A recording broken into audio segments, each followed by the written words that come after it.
Hello, kamusta po kayo? Magandang araw ho sa inyong lahat mga kabayan. JDB po ang inyong gabang lingkod. Pag-usapan natin ngayon itong misyon ni Senator Amy Marcos. Alam niyo, ako talaga niniwala ako meron po siya talagang misyon. Imagine nagawa niya na mag-declare ng independent po siya right after na i-declare nila PBBM, na SMR, di ba, at ng ibang mga kaalyado ng Team Bagong Pilipinas. Yung senatorial slate nila a month ago. Now, ang ginawa naman niya ngayon, sabi niya, ay ano, para wala siyang kaaway. But actually, namamangka siya sa dalawang ilog. O ano ba? Yung dalawang ilog, gusto niya lang ho yan all at the same time. Right? Which is, para sa akin, para ho sa isang tunay na leader,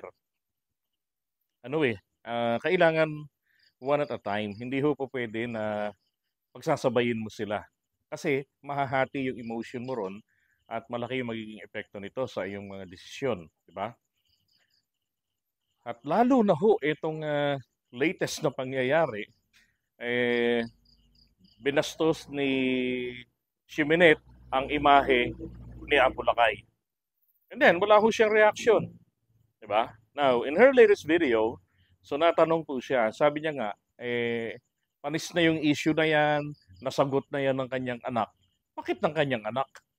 Ang tanong, may sagot po ba talaga si Matthew Marcos doon? Alam niyo mga kapatid, napanood na natin ang video niyan. Maliwanag po, wala pong sinagot si Matthew Manotok, sorry, hindi Marcos, Manotok. Diba? Wala. At hindi naman po talaga ron naman binanata ni Amy, ni Sara Duterte si Amy. Kaya nagtataka ako bakit ang sagot kung tawag doon ay sagot, reaksyon ni Governor Matthew Manotok ay tungkol doon sa nabanggit ang kanyang nanay doon sa rant ni VP Sara sa kanyang press con. Saan sinabi niya rin na sinabihan daw niya si Amy na kapag nainis siya, dahil pagka hindi raw tumigil, yung mga pumupuna sa kanya at nagkukulit na panagutan mo o sagutin mo yung mga tanong sa confidential funds since way back September 2023, di ba? Isang araw, pupunta daw siya ron para hukayin niya ang labi nito sa libingan ng mga bayani. Tapos itatapon niya sa West Philippine Sea. Alam niyo, sa tatay ko, ako sabihan ng ganyan, nako, babarahin ko na ho talaga yan. Dahil paprangkahin ko na yan na packshit ka, Sheminit. Tatay ko na imahin ng tatay ko binabastos mo kahit narito lang yan sa chat natin. Pero pinablik pa, di ba? No, hindi ko sinasabing magwala si Amy, pero para sa akin po, dapat ang reaction niya rito, binatural. Di ba? No need to panic because it's organic.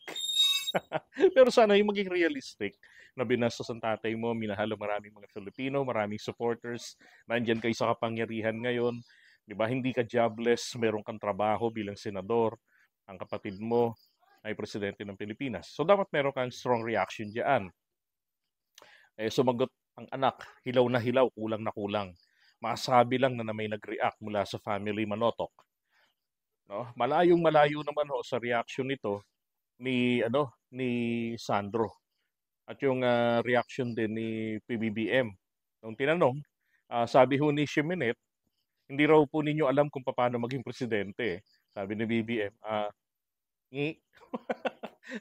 ngiting ngitian lang sila ni PBBM. Di ba? Yun lang ho kasi ang deserve ni Vice President Sara Duterte. Ngitian mo na lang. Di ba? Mahirap naman kasi makipagtalo ka sa baliw. Ay. Di ba? Now, going back to Senator Amy Marcos, sabi niya ho nasagot naman na raw po ng anak niya yon at panis na daw po yung issue na yon. Hanep no? Grabe, tatay mo. Ginanon. Yeah? Kasi ayaw raw niya makipagkaroon ng kaaway, madami daw trabaho. Para namang yung mga napakahalaga po na napapanahon ng mga issues na kinakailangan ng legislation, maipasa, trinabaho niya. Tingnan nyo. Problema natin, election season ay dayaan na naman po ng online. Di ba? Yung automated counting machine natin. So, nung panahon po ni dating Pangulong Duterte, Sinakyan niya lang pala yung issue that PBBM was cheated, di ba? By smart magic, ganyan. Sinakyan niya lang. Katunayan, nag-file siya ng panukalang batas na yung hybrid election bill. Kaso, umabot yung 2022, bayan, she was elected as a senator way back 2019. Kabilang siya ron sa ipinanalo natin yung issue, yung panahon ng mga kalaban nila, yung Ocho Derecho. Now, nitong pinaubos niya yung oras para maipasa yun, panahon ni PBBM, at the start, at the onset actually, nag-file na agad siya ng panukalang batas sa same bill. Diba? Plus may bonus pa, yung new Omnibus Election Code, which is necessary. So talagang total reform ng ating electoral system. And you know what happened? Hanggang ngayon po, nakatenga sa kanyang komite. Hindi ho ba importante ito? Palagay ko ho, katulad ng ibang mga panukalang batas, importante po ito. Yamang lagi nating issue rito, walang politikong natatalo sa Pilipinas, lahat nananalo, hindi lang naiproklama o kaya naman dinaya, dinakawan ng boto. Di ba? So, the point here, mas magiging magiging malinis, magiging transparent kung naipasa yung panukalang batas pero hindi niya ginagawa. At bakit hindi rin po niya ipaubaya sa ibang mambabatas na trabahuin niyo to? 'Di ba? Yun nga nakakapagtaka eh. Parang ginagago tayo ng mga mambabatas natin, 'di ba? Wala sa Senate na may gustong mag-file ng ganung parehong panukalang batas. Doon sa Congress, alam ko merong counterpart ito. Pero hindi ho kasi uusad kung hindi rin po gagalaw ang kanilang counterpart sa Senate. So, Senator Amy Marcos is actually withholding, di ba, the chance to have a good electoral system or election vote counting system sa darating na 2025 midterm election. So, pag kami mga natalo, sasabihin na naman, dinaya ni PBBM para manalo yung kanyang lineup. Maliwanag ho ang Team China na kung saan kinukonsider ng mga maraming Filipinos base sa mga Cali surveys, si Senator Amy Marcos ay kabilang sa Team China ni Duterte. Because she publicly proclaimed na kahit mag-isa na lamang siya, mananatili pa rin po siya na DDS. Grabe, no? Ang lupit. Bakit pa ganun pagka-DDS ka? Parang kailangan tanga ka talaga lagi. Di ba? Naging tatak na nila yun eh. Sabi nga ito yan ang tatak ng kabubuhan dito sa Pilipinas. Dati, sarap gawin, pag ganun-ganun. Pare, DDS tayo. Ang ina ngayon, parang gusto mo ng mangotong. Bakit? Kulang sa ganito. Kahit kilala mo yung taong matalino, pagka nag-Duterte, di ba? It is actually for me a phenomenon. Yung dating magaling, nag-Duterte supporter, naging bobo, hindi na nakakaintindi ng katuwiran, di ba? Nakakapanghinayang lang po. Ito hong Senator Amy Marcos. So nagsasabi yung mga kababayan nating hindi kaya hong tanggapin na si Amy ay taksil sa kanyang pamilya. So kung ito pong babaeng ito ay taksil sa kanyang pamilya, na hindi man lang makuhang maipagtanggol ang imahe ng kanyang ama, what more kayo po mga kababayan? Hindi niya po kayo kayang ipagtanggol. Hindi niya po tayo kayang ipagtanggol at hindi ako naniniwalang gagawin niya yon. Kung hindi po sa alang na alang o ika nga po in aid of re-election. Di ba? Politikong politiko, trapong trapo, yan po yung tatak ni Senator Amy Marcos. Hindi ho kasi klase ng loyalista na basta apelidong Marcos, Superman, Diyusin natin sa politics. No, hindi po ako ganun. Ako is performance-based ako sapagkat yung mahalaga po sa akin ay yung kapakanan ng ating bayan, yung interes ng ating bayan ay naisusulong. Hindi ako yung klase ng pulpul na mga botante na see no evil, hear no evil. Diba? Bakit ka mag-elect ng isang taksil? Di magiging pro-China lang din yan. Mga pananaw, yung mga paninindigan yan. Diba? Magiging pabigat pa sa presidente natin. Tingnan nyo, ang lakas ng loob. Alam niya na matatalo sa eleksyon ang Team China.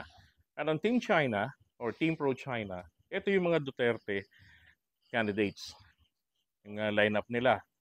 Tapos, pinagpipilitan niya pa rin identify yung sarili niya, although kunwari neutral, di ba, na ayaw niya ng kaaway. So gusto niyo makuha ang boto ng mga uto-uto na mga Marcos loyalist. Hindi ko lahat sinasabing uto-uto. Yung mga naniniwala pa rin sa kanya, inuuto ang sarili nila na siya po ay merong misyon. Misyon na mag-espiya sa mga Duterte. That's fucking bullshit na katuwiran. Kilala niya mga Duterte. Kilala niyang delikadong tao tong mga to. 'Di ba? She could be killed. Tapos sa traitor rin niya, ganun. Malaking kagaguhan po 'yun. 'Di ba? Ay nako, kaya sana ho magising kayo. Wala naman nung mawawala sa Pilipinas kung wala hong Marcos sa senador. 'Di ba? Pero napakapanganib naman po kung i-elect pa ninyo, kung iboboto nyo pa ang isang katulad ni Amy Marcos. Alright? So para sa atin, pro-Philippines tayo, no to Amy. Alright? Iboto natin yung mga katulad itong, akin mga choices ko, Abalos, si Abby Binay, magaling. Gusto ko yung ginawa niya sa Makati.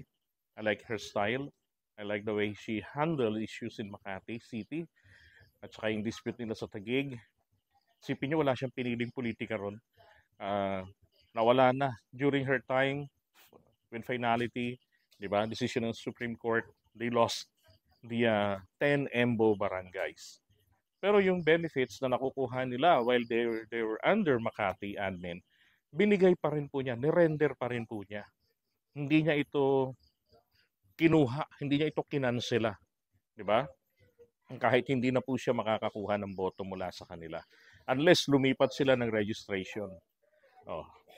And isa pa, ngayon, she's running for senator, palagay ko deserve na po na iboto. So, dalawa. And then, Senator Ping Lacson, yung paninindigan niya, kakayanan niya sa kanyang trabaho, and also Tito Soto. Yan.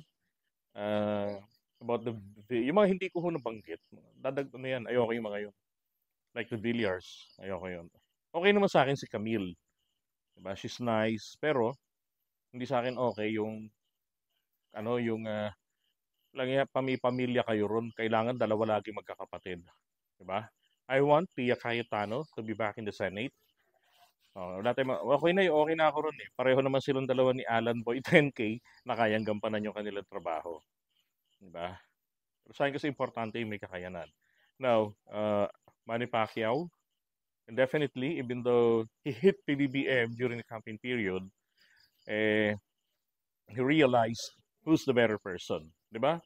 Early days pa lang ni BBM sa pwesto, nakapunta na siya ng Malacanang. So, walang grudge ng presidente against him.